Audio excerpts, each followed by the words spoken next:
Hi guys, welcome back to our channel. Super happy to see everyone here.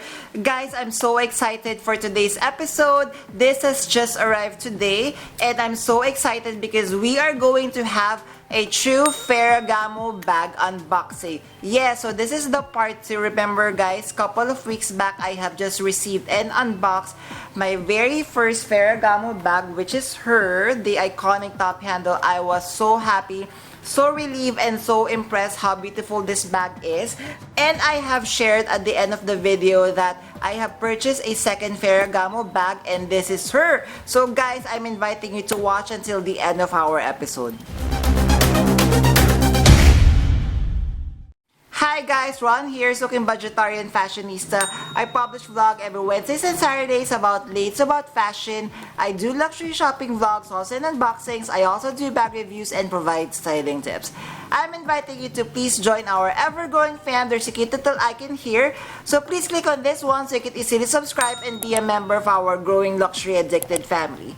Please like and share this video and follow me on my new Instagram account that's at Ramir52 for daily updates and styling tips coming from me. Alright guys, so let us start our unboxing. So as you can see, we have received a very huge box from Japan. So again, this is a purchase pre-love from a Japanese consignment store. I have just removed the tape and my address so we can unbox together. So are you ready? So as you can see, there she is. So let me just put it to her because she is very big. But let's do a countdown. 3, before that, do you have any guesses of what second Ferragamo bag I purchased? If you do, kindly leave it on the comments below. So let us unbox. 3, 2, 1. Here she is. Oh, okay. So you cannot tell yet because it's still wrapped in this bubble wrap. So anyway, so let us remove the bubble wrap together. Again, guys, this is a true unboxing. I am holding it today for the very first time, and again, I'm anxious, excited at the same time, and again, crossing all of my fingers that this is not going to be a bad unboxing. So let us do this. So I'm just removing. Okay, so they package it really nicely. Wow guys, oh my god, here she is. So let me just put her. OMG, wait, let me remove the, oh wow, oh my god guys, OMG. So 3, 2, 1. Oh my god, so it is the Ferragamo Wanda bag. Wow. So guys, I have just received this. Let me just inspect this really carefully. Okay.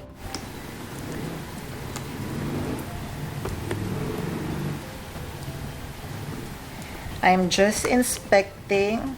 Wow. Okay. How do you close this? Okay. Wow. Alright, so guys, I would like to present to you my second Ferragamo bag, the Wanda top handle bag. So her material is the smooth box calf leather, as you can see here, and she has silver hardware. So this is the front, guys, if you're not familiar.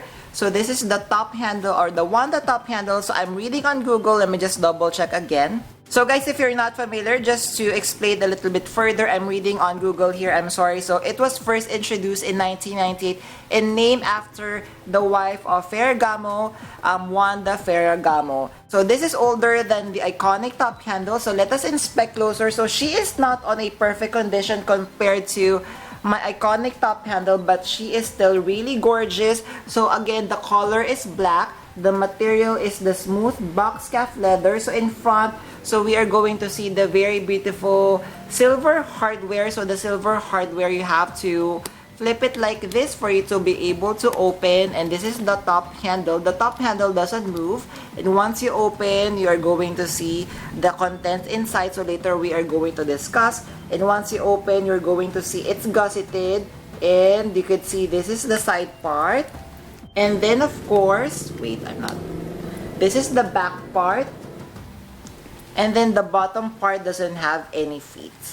And as mentioned earlier, this is the top handle. So this one, as mentioned, it's not perfect anymore, but there is no stickiness with this bag. So I could see that there are a little bit of damages on this leather part over here, but I would check what I could do. Maybe if I would be conditioning her with leather conditioner, maybe she would feel a little bit better. So this is the same material as my Givenchy top handle, but guys, looking at this one, with the price that I paid for, I think I got another steal. So both of the iconic top handles, so let me just get her, both of these two bags are the main bags of the Ferragamo and reintroduced again by their new creative director Maximilian Davis. So let us go back to this very beautiful bag. So let me just check what's inside. I haven't seen the inside. So when you open, we could see that it comes with this leather top handle. So the leather top handle definitely is removable, as I could see here. There. So it is removable. Let me try to remove it later. So she has one main compartment. So I'm sorry guys, you aren't able to see. And then at the back, we have a zippered compartment.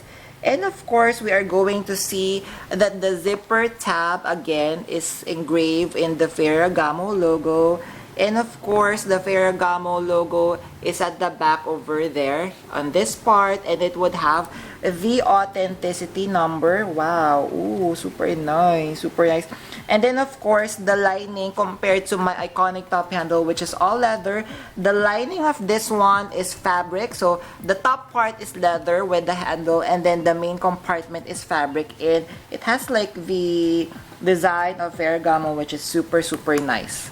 Wow, wow, super gorgeous. So let me just inspect this one really carefully. One moment guys, let me pause the video. Alright guys, so I inspected this a little bit, and actually I rubbed a little bit of leather conditioner to give her more shine and more life to her. So anyways, I think I'm so lucky to find this on the pre-love market at Japan, because this bag, to be honest, at the pre-love market is very rare for you to be able to find in pristine condition a Wanda Ferragamo top handle bag. So I did a little bit of measurement. So guys, if I'm able to find again quality or good condition Wanda top handle bags on the pre-love market, I would be linking it on the description box below. So the size of this one, the length is 32 centimeters across here at the bottom part. The height from here going down here, it's 23 centimeters. And then of course the depth at the bottom part, the widest part, is 8 centimeters. The top handle drop from here going down here is only 4 centimeters. So it's a little bit difficult to put it at the crook of your arm. So I think this is more suited as a top handle bag. And of course the handle strap drop is 49 centimeters. So this is the original leather shoulder strap that it came with the bag, because as you can see here, we have the logo of, or the Gancini logo, and it is engraved in the logo of Ferragamo over here. So there, that is the dimension of the bag. So let us do a little bit of bag comparison. So I have shown this a little bit a while ago. So this is the iconic top handle, which is 24 centimeters in length, and this is the Wanda bag with 32 centimeters. So as you can see, of course, this one would be a little bit longer. The height, the Wanda top handle is a little bit higher. And of course, the depth, for the depth, this is definitely wider. So let us compare this one now to the Alma BB, just in case you are interested. So this is the Alma BB, there, side by side. So front part, of course, the side. So definitely the Alma BB is bigger. And then of course, the bottom part. Let us try to check with the Tabby Top Handle 20. So let me just get her. So this is the front part. So this is 20 centimeters, guys. So this is the 32. So maybe you could also compare this one to the Hermes Birkin 32, is if there is a size of 32, or maybe I think that's 35. So height-wise, then of course the depth. So definitely this bag is a little bit bigger compared to all the bags that I've shown you. So we could expect that this could be a good everyday bag. So again, to open, so there are the two Ganchini logo. So you just need to pull them like that. And then of course, you could open it like this. And now, the test. So we need to put in our phone. So I have my 6S Plus. So this is comparable to the Max, the Max Pro. Then of course I have my 11 Pro, so this is not the Max.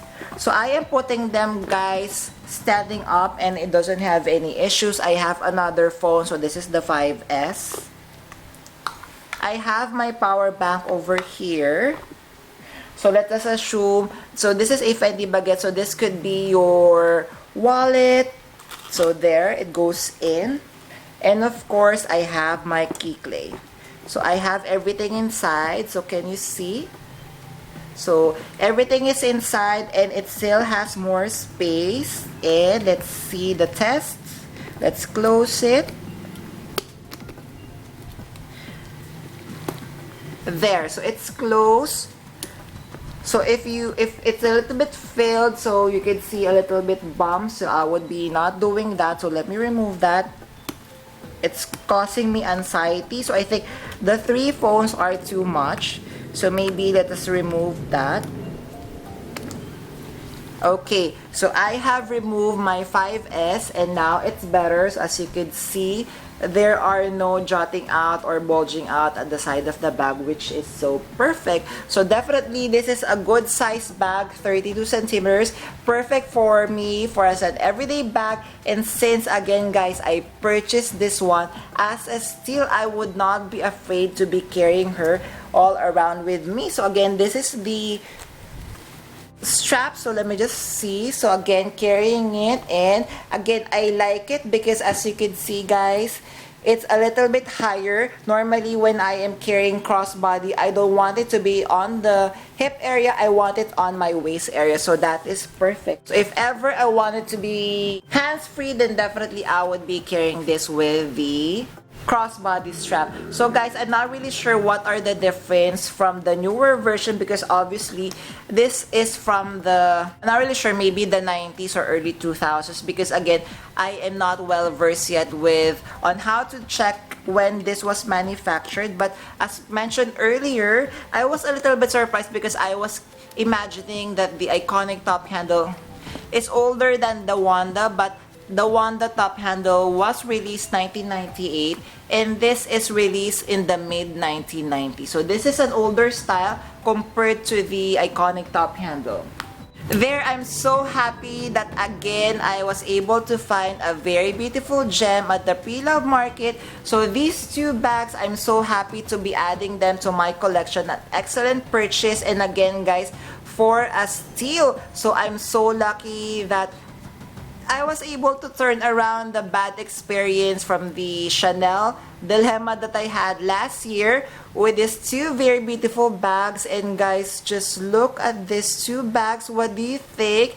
Do you think this is such a good steal? So we have a patent leather and a box calf leather. Wow, guys, I really love it. And I think, of course, the difference with this vintage version, I'm not really sure, guys, if this is vintage, but with this version, with the newer version, because the newer version that is coming out, it is still made with the box calf leather, but I think that one is more shiny. Then, of course, the finish would be different.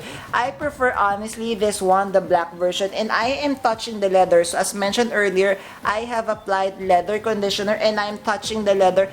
It is very structured, it's very sturdy, so I know for a fact that means that this is going to be one beautiful hard-wearing bag. And just look at the very beautiful silver hardware. Yeah, so I have gold, and I have a silver hardware bag. Yes, guys, I'm really so happy. So guys, I'm trying to decorate a little bit my Wanda top handle. So I have here, of course, the baby from my Louis Vuitton Papillon bag. So what do you think? So you could carry her like this if you want a little bit more pizzazz with your Wanda top handle. So let us try the Fendi baguette.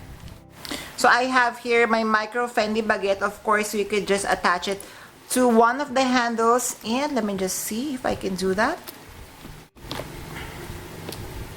Maybe I could also do it like this. No, it will not work. So I think best would be on one handle over here, and it would look like this. I think the micro Fendi baguette works better compared to the black one because this would give, you know, a little bit pop to the Wanda top handle. But nevertheless, I think I'm also trying, guys, I think one of the difference from the newer version, I was trying earlier to remove the handle. I'm not really sure why I cannot remove it because it's really stuck in here really good. So if you have a Wanda top handle that is on the vintage version, kindly comment down below if you could remove the strap on this version. And guys, I am looking at the back of the logo or the Ganchini logo over here, so I'm so happy.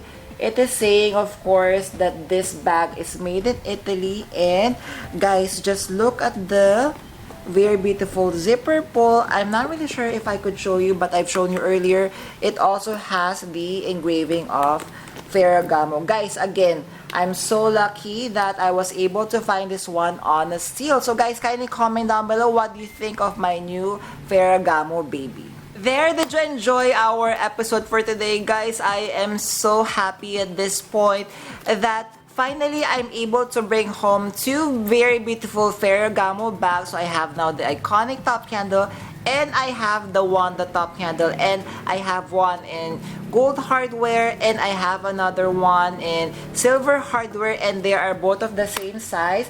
They are the iconic bags from the Ferragamo brand, and to be honest, at this stage, I feel that my Ferragamo bags are complete. If I would be adding one, maybe I would be adding the studio bag because she is a very beautiful dupe to the Birkin bag. So guys, again, if you have any Ferragamo bags in your collection, kindly comment down below what do you love about them. What are these bags? Please do help us out so that we could learn to love more the very beautiful Ferragamo bag. If you have stayed until this part of this episode, kindly leave me a horseshoe emoji. I would really appreciate it. Thank you. Before we end our episode, I'm inviting you to please join our ever-growing fam. There's a cute little icon here. So please click on this one so you can easily subscribe and be a member of our growing luxury addicted family.